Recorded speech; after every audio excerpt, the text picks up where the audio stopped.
Tem uma questão também, que aí nós temos que trabalhar os argumentos que são contrários a essa decisão, que basicamente partem a partir de dois pontos, né, doutor? Inclusive, o senhor, como advogado, pode nos falar Uhum. disso com mais clareza ainda, que é essa interferência ou não do Supremo Tribunal Federal em tomar decisões que seriam de propriedade e de legitimidade do Congresso Nacional e mais, se isso não pioraria o cenário do tráfico de drogas no contexto brasileiro. O que o senhor pensa a respeito desses dois pontos? De fato, a decisão piora o contexto do tráfico de drogas e se o Supremo avançou mais uma linha nesta relação tênue ali com os demais poderes? Essa é uma questão que todo mundo vem falando, e esse contexto já veio há muito no Brasil, até por algumas decisões que o Supremo Tribunal vem tomando, não só no campo, né, das drogas, mas também nos campos dos costumes, que deixam a seguinte questão: cabe ao Supremo fazer isso?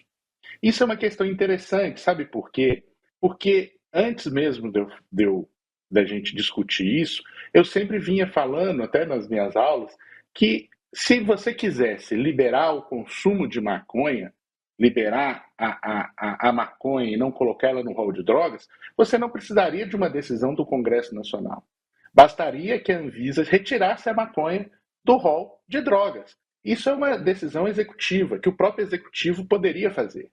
O Executivo poderia fazer, o Legislativo poderia fazer, e o Supremo Tribunal Federal, dentro da amplitude de constitucional, dentro da noção de constitucional que é essa questão, e aí ele foi exatamente no campo das provas, do que se definia como prova, o que se poderia se ter como prova para o tráfico de drogas, eles acabaram por jogar toda a carga do Supremo em uma decisão complexa e uma decisão que a verdade seja dita. Nem o Legislativo e nem o Executivo, na sua competência, tiveram coragem de fazer. É uma decisão polêmica e passou-se para o Supremo essa questão, e muito bem pontuada pelo ministro Luiz Fux, que, olha, deixaram para a gente decidir uma questão polêmica e complicada. E a gente tem que decidir. E eles decidiram dentro das balizas que eles lhe competem. Já a outra questão, se vai aumentar ou diminuir o tráfico de drogas, é também de ser ponderado. Afinal de contas, não houve, por questionamento, como que as pessoas que querem ter e querem usar a maconha, elas vão conseguir essa maconha. Porque em outros países em que houve a liberação do porte da maconha, em uma contrapartida, houve a liberação também de venda por mecanismos, por algumas lojas que eram credenciadas e que eram possíveis de vender a maconha licitamente. Então a gente vai ter um contrassenso aqui.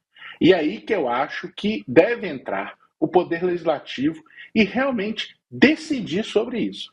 Decidir se as pessoas podem portar maconha, não é um ilícito penal, continua sendo um ilícito administrativo, se essas pessoas podem comprar ou não podem comprar a maconha em locais pré-definidos e autorizados, como em outros países. Essas são discussões que nós vamos ter no campo legislativo e até mesmo no campo do executivo. Afinal de contas, a gente tem a maconha, não só a cannabis sativa, não só como o uso recreativo, nós também temos o uso medicinal. Como que isso vai ser? Como que os laboratórios vão ter possibilidade de comercializar o elemento cannabis? Como que eles vão poder fazer isso e como que a legislação vai possibilitar que isso aconteça? Isso tudo o Supremo realmente não poderia fazer. Isso cabe ao Legislativo e ao Executivo colocar regras sobre essa nova estrutura que nos aparenta.